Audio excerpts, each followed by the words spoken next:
Halo semua, pada kesempatan kali ini saya ingin mempresentasikan mengenai the managing communication yang terdapat di Bank BRI. Sebelum itu, saya ingin menjelaskan terlebih dahulu mengenai Bank BRI. Nah, jadi Bank BRI atau Bank Rakyat Indonesia merupakan salah satu bank milik pemerintah atau milik badan usaha milik negara atau BUMN terbesar di Indonesia. Nah, jadi Bank BRI ini pertama kali didirikan di Purwokerto, Jawa Tengah oleh Raden B. Arya Wira Atmaja pada tanggal 16 Desember tahun 1895 dengan nama Belanda De Purwokertosche Hulpen Parbang der Inlandse Hoofden atau Bank Bantuan dan Simpanan milik kaum priai Purwokerto. Nah, jadi awalnya Bank BRI ini berkembang sebagai bank yang terdapat di pedesaan. Nah, seiring berjalannya waktu, kemudian Bank BRI ini akhirnya berkembang menjadi bank yang besar dan menjadi salah satu bank terbesar di Indonesia yang merupakan milik badan usaha milik negara atau BUMN. Nah, jadi visi dari Bank BRI itu sendiri yaitu menjadi the most value bank di Asia Tenggara dan home to the best talent. Sedangkan misi Bank BRI itu sendiri ada 3, yaitu yang pertama adalah memberikan yang terbaik, di mana Bank BRI itu ingin melakukan kegiatan perbankan yang terbaik dengan caranya adalah mengutamakan pelayanan kepada segmen mikro, kecil, dan menengah untuk menunjang peningkatan ekonomi masyarakat Indonesia. Kemudian yang kedua adalah untuk memberikan pelayanan yang prima, di mana Bank BRI ini ingin memberikan pelayanan yang prima dengan berfokus kepada nasabah melalui sumber daya manusia yang profesional dan memiliki budaya berbasis kinerja atau performance driven culture, teknologi informasi yang handal dan future ready, dan jaringan kerja konvensional maupun digital yang produktif dengan menerapkan prinsip operasional dan risk management excellence.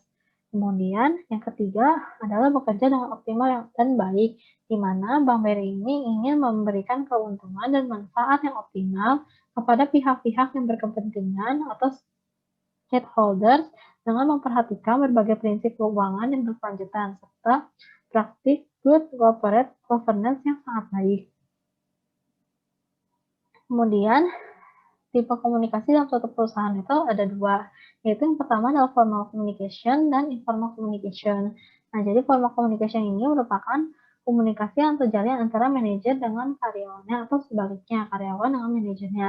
Jadi komunikasi antara manajer dengan karyawan dapat dilakukan dengan manajer yang memanggil atau nyamperin karyawannya, terus membicarakan mengenai masalah-masalah yang terdapat di perusahaan yang menyangkut dengan karyawannya tersebut. Kemudian kalau komunikasi antara karyawan ke manajer itu dapat dilakukan dengan di mana karyawan itu memberikan laporan kepada si manajernya. Kemudian yang informal communication itu merupakan komunikasi yang terjalin antara karyawan dengan karyawan yang satu dengan karyawan yang lain, baik karyawan yang di satu divisi maupun karyawan antar lintas divisi.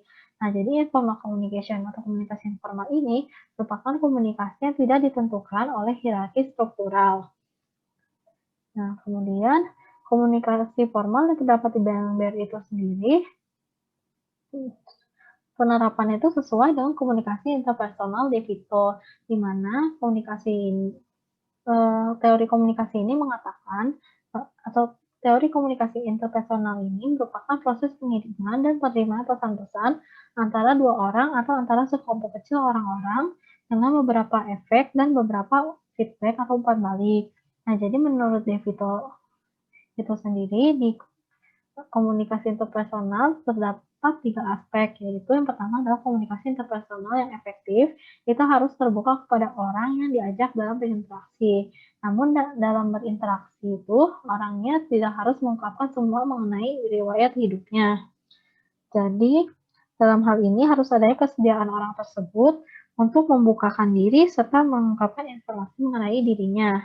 Nah, jadi di sini saya mengambil contohnya dari Bank BRI Cabang Kendari, di mana si peneliti ini mewawancarai narasumber yaitu Pak Bayu. Nah, menurut Pak Bayu ini mengenai keterbukaan pemimpin terhadap karyawannya, beliau menjawab bahwa mengenai keterbukaan komunikasi dan informasi dan pengambilan keputusan itu bergantung pada jenis keputusannya sendiri.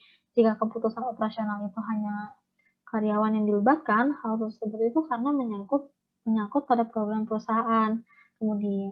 Kemudian peneliti juga mewawancarai Pak Adri yang juga merupakan pegawai di Bank BRI Cabang Kendari, di mana Pak Adri ini mengatakan bahwa keterbukaan komunikasi dan informasi pengambilan keputusan di BRI Cabang Kendari itu berarti bahwa program perusahaan ke depan yang akan didapatkan itu tidak semua karyawan yang diikutsertakan, hanya para pejabat atau perusahaan saja yang terlibat. Nah, kemudian yang kedua adalah aspek yang mengacu pada kesediaan komunikator untuk dapat berinteraksi secara jujur terhadap stimulus yang akan datang.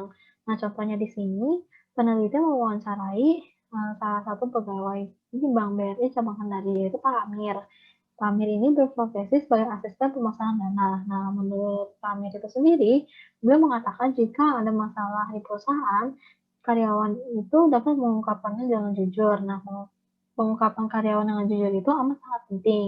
Nah, namun tidak segala hal yang bersifat rahasia itu harus diketahui oleh semua pekerja. Jadi, eh, segala hal yang menyangkut karyawan yang bersifat rahasia itu tidak semua orang itu bisa mengetahuinya gitu. Nah, kemudian menurut Pak Henry, jadi si penelitinya juga mewawancarai pegawai lain yaitu Pak Henry. Menurut Pak Henry itu sendiri, pimpinan dapat terbuka dan jujur pada beberapa masalah saja. Jadi misalkan masalah yang internal, akan tetapi ada juga masalah yang ditutup dan tidak diungkapkan, karena hal tersebut merupakan rahasia perusahaan yang tidak boleh diketahui oleh karyawan. Lalu kemudian untuk masalah internal ini, pimpinan cabang itu tidak menyampaikannya secara langsung kepada karyawan. Jadi melainkan melalui pimpinan per divisi. Nah, jadi pimpinan per divisi ini nanti akan menyampaikannya secara langsung pada karyawan. Jadi pemimpin per divisi ini seperti perantara antara si pemimpin yang ingin menyampaikan pesannya kepada karyawan. Kemudian aspek yang ketiga dari komunikasi interpersonal Evito, di mana aspek yang menyangkut dengan kerjasama. Dalam hal ini, bahwa seseorang bekerja sama dalam menyatukan pikiran yang dilanturkan. Nah, hal tersebut merupakan suatu kerjasama dan orang tersebut itu harus bertanggung jawab atas pekerjaan tersebut. Nah, di sini peneliti mewawancarai Bu Irma. Nah, menurut Bu Irma mengenai bekerja sama, jika ada masalah karyawan yang melibatkan nasabah, itu dibicarakan terlebih dahulu. Nah, setelah nanti dibicarakan baik-baik, nanti pimpinan itu akan turun tangan dan memberikan keputusan dalam menyatukan karyawan. Di sini ada target perusahaan yang dalam 1 tahun itu harus dicapai, sehingga ada fokus mengenai group discussion dan disitulah karyawan dikumpulkan untuk pencapaian perusahaan ke depannya. Nah, jadi memang pimpinan itu hanya memberi keputusan atas suatu permasalahan. Nah, jadi di sini karyawan itu dituntut untuk dapat menyelesaikan permasalahan sendiri. Jadi nanti pemimpin tinggal memberikan keputusan atas suatu permasalahan tersebut. Kemudian selain komunikasi formal, ada komunikasi informal.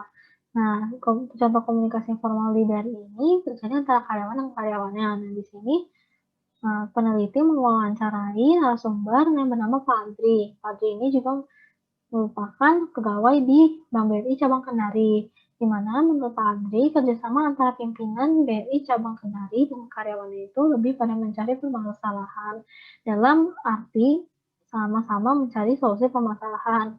Tetapi para karyawan itu juga dituntut untuk menyelesaikan sendiri masalah yang terjadi. Dan mungkin para karyawan itu akan saling bekerja sama dengan rekan kerja satu divisinya. Nah, jadi adanya komunikasi antara karyawan satu dan karyawan lainnya, baik satu divisi maupun antar divisi. Maksudnya di sini ini merupakan contoh kedua, yaitu adanya komunikasi antara karyawan satu dengan karyawan lainnya, baik satu divisi maupun antar lintas divisi. Nah, divisi yang sama, itu karyawan biasanya menceritakan masalah mengenai pekerjaan. Namun, karyawan juga tidak menutup kemungkinan untuk membicarakan hal-hal mengenai hal-hal yang di luar pekerjaannya. Kemudian communication flows atau alat komunikasi dalam suatu perusahaan itu terdapat 4, yaitu yang pertama ada downward communication, lalu upward communication, lateral communication, dan kemudian terakhir adalah diagonal communication. Nah, downward communication atau komunikasi ke bawah merupakan komunikasi yang terjalin antara dari manajer ke karyawan. Nah, kemudian upward communication itu merupakan komunikasi ke atas, yaitu misalnya dari karyawan ke manajernya. Kemudian lateral communication ini merupakan komunikasi yang terjadi di antara karyawan pada tingkat organisasi yang sama. Kemudian diagonal communication atau komunikasi diagonal merupakan komunikasi yang melintasi area kerja dan tingkat organisasi. Kemudian jadi terdapat saya di sini mengambil Bank BRI Syariah KCP Jam Sostek Kuningan. Nah, di sini terdapat dua metode transmisi komunikasi. Nah, kedua metode transmisi tersebut adalah transmisi yang berasal dari top managerial ke employee dan employee ke top managerial. Mengenai hal yang ditransmisikan itu tergantung dari muatan pesanan yang ingin disampaikan. Jadi, pesan yang disampaikan itu dapat berupa informasi tertentu atau dapat berupa perintah. Jika transmisi yang bersifat top to down dan juga dapat berupa laporan jika itu bersifat down to top level of managerial. Kemudian di sini contoh dari komunikasi ke bawah yang terdapat di Bank BRI Syariah KCP Jam Sostek ini, di mana komunikasi dari top manajerial itu yang merupakan kepala KCP. Kemudian komunikasinya itu disalurkan kepada perwakilan masing-masing divisi. Lalu dari setiap divisi tersebut pesan komunikasinya dari si top manajerial itu akan disampaikan kepada masing-masing subdivisi. Nah, kemudian dari masing-masing subdivisi itu nanti akan disampaikan pada masing-masing anggotanya, baik dalam suatu divisi ataupun dalam suatu subdivisi. Kemudian contoh komunikasi ke atas di Bank BRI Syariah KCP Jam Sostek itu di mana itu lebih ke pemberian laporan dari karyawan ke manajer. Nah, sifatnya itu adalah down to top level manajerial. Kemudian contoh dari komunikasi lateral di Bank BRI Syariah KCP Jam Sostek itu di sini peneliti mewawancarai narasumber yang merupakan pegawai di Bank BRI Syariah KCP Jam Sostek, yaitu Pare Pranata. Nah, menurut Pare itu komunikasi yang terjadi antar divisi itu kurang lebih sama dengan komunikasi dengan satu divisi, di mana antar karyawan itu saling ngobrol dan sharing masalah pekerjaan.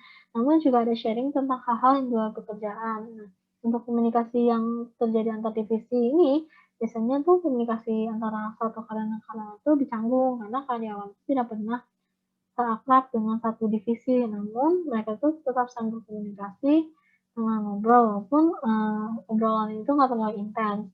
Nah, kemudian komunikasi beda divisi ini juga dapat dijalankan melalui grup WhatsApp, tapi ini lebih membahas hal-hal yang di luar pekerjaan sehingga topik yang dibahas itu jadi lebih luas. Nah, jadi komunikasi lateral itu kan karena komunikasinya dengan satu tingkat, jadi di sini contohnya adalah komunikasi antara divisi satu dengan divisi lain di Bank BRI Syariah KCP Jam Sostek Kuningan. Kemudian contoh komunikasi diagonal yang terdapat di Bank BRI Syariah KCP Jam Sostek Kuningan ini di mana terjadi antara pegawai bagian keamanan dengan supervisor. Di mana di sini pegawai BRI bagian keamanan yang berupa Bapak Dik Firmansyah biasanya mendiskusikan dengan bagian supervisor Bu Nadik atau orang-orang bagian supervisor mengenai kurang jelasnya surat perintah yang berisi arahan dari kepala cabang dan orang-orang yang ditugaskannya tersebut.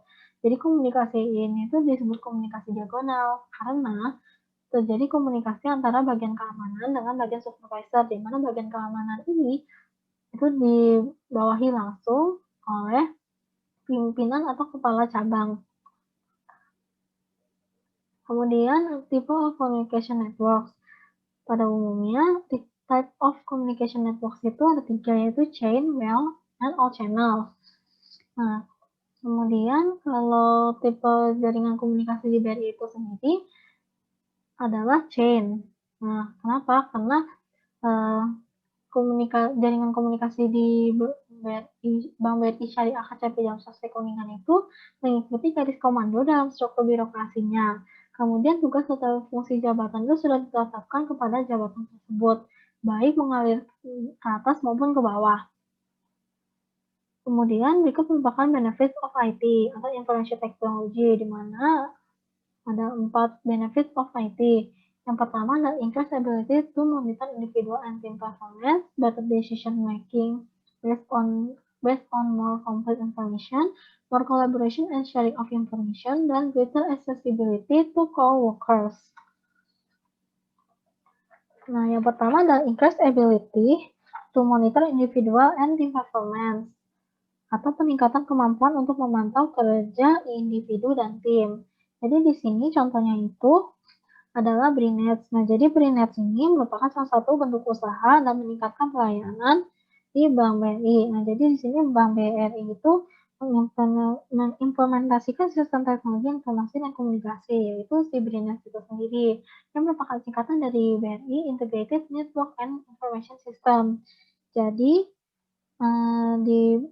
dengan adanya sistem online atau BRINET ini, setiap unit BRI dapat melakukan penukaran data atau informasi yang dibutuhkan dengan mudah, sehingga diharapkan mampu meningkatkan kinerja para karyawannya. Kemudian yang kedua adalah better decision making based on more complete information, atau pengambilan keputusan yang lebih baik berdasarkan informasi yang lebih lengkap. Nah, contoh penerapannya di BRI itu sendiri, di mana di sini saya mengambil Bank BRI Cabang Semarang, di mana Bank BRI Cabang Semarang ini merupakan sistem DSS atau Decision Support System yang dapat membantu manajer atau karyawan dalam pengambilan keputusan yang akurat dan tepat sasaran.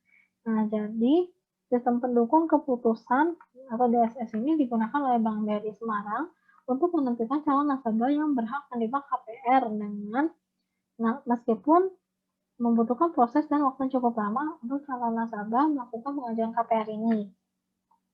Kemudian yang ketiga adalah more collaboration and sharing of information, atau lebih banyak kolaborasi dan berbagi informasi.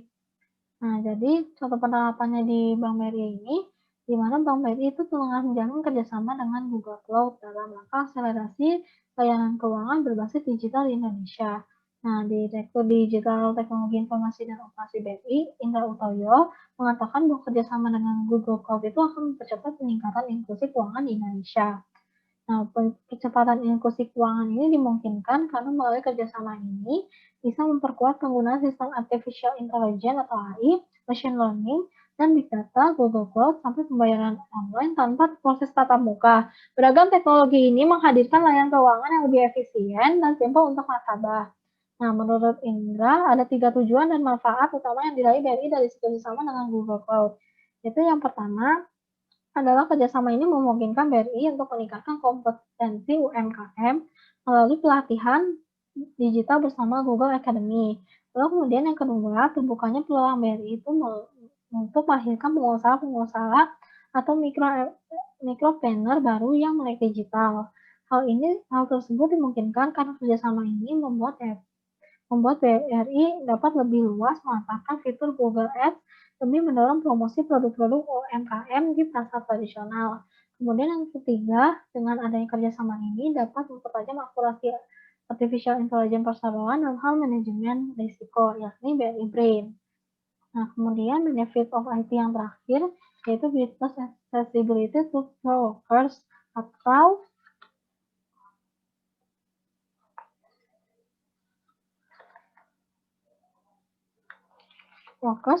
aksesibilitas lebih besar ke rekan kerja. Nah, jadi BRI saat ini tengah melakukan transformasi informasi untuk pelayanan dalam perbankan. Salah satu terobosan yang dilakukan oleh Bank BRI adalah dengan penggunaan BRI Brain, di mana BRI Brain ini merupakan artificial intelligence dan machine learning yang digunakan oleh BRI untuk menyimpan, memproses, dan mengkonsolidasikan segala informasi dari berbagai sumber. Nah, melalui BRI Brain ini, layanan keuangan yang diberikan BRI untuk nasabah itu dapat lebih terukur, terjaga kualitasnya, minim resiko, dan bisa diberikan secara efisien. Nah, jadi terdapat 4 manfaat dari penggunaan BRI Brain ini, yaitu penilaian. Karena adanya BRI Brain ini, penilaian kelayakan calon agen BRI Link itu dapat dilakukan secara praktis. Kemudian yang kedua, dengan proses yang cepat dapat mempercepat persetujuan dan pencairan pinjaman. Selain itu, risiko kredit macet juga bisa diminimalisir. Lalu yang ketiga, BRI Brain itu dapat membantu BRI memetakan profil nasabah secara cepat. Hal ini membuat pendekatan dan komunikasi yang dilakukan BRI berlangsung secara cepat dan tepat terhadap masing-masing nasabah. Kemudian yang keempat, dengan adanya BRI Brain ini, membuat BRI bisa lebih cepat menemukan potensi penipuan atau fraud yang dapat menimpa nasabah atau perseroan. Nah, jadi BRI Brain ini dapat menemukan anomali dan tindak kejahatan yang dialami nasabah saat bertransaksi melalui berbagai kanal. Kemudian selanjutnya kita masuk ke intranet. Nah, jadi intranet itu memungkinkan untuk menciptakan ruang kerja digital perusahaan yang memusatkan setiap orang, dokumen, alat percakapan, dan proyek di dalam perusahaan. Jadi penggunaan intranet itu biasanya perusahaan akan mulai dengan menerbitkan halaman web tentang acara perusahaan, kebijakan kesehatan, keselamatan, dan bulletin staff. Dengan kata lain, intranet ini bisa dimanfaatkan sebagai portal yang memudahkan akses ke semua hal yang dibutuhkan oleh pekerja. Contoh penerapan intranet di Bank BRI itu di mana Bank BRI sendiri punya jaringan intranetnya sendiri sebagai sarana informasi dan komunikasi untuk para manajer dan para karyawannya. Kemudian ada extranet. Nah, extranet ini adalah intranet yang dapat diakses oleh beberapa orang dari luar perusahaan atau mungkin dibagikan oleh lebih dari satu organisasi. Nah, jadi extranet ini sebenarnya sedikit lebih luas dibandingkan intranet.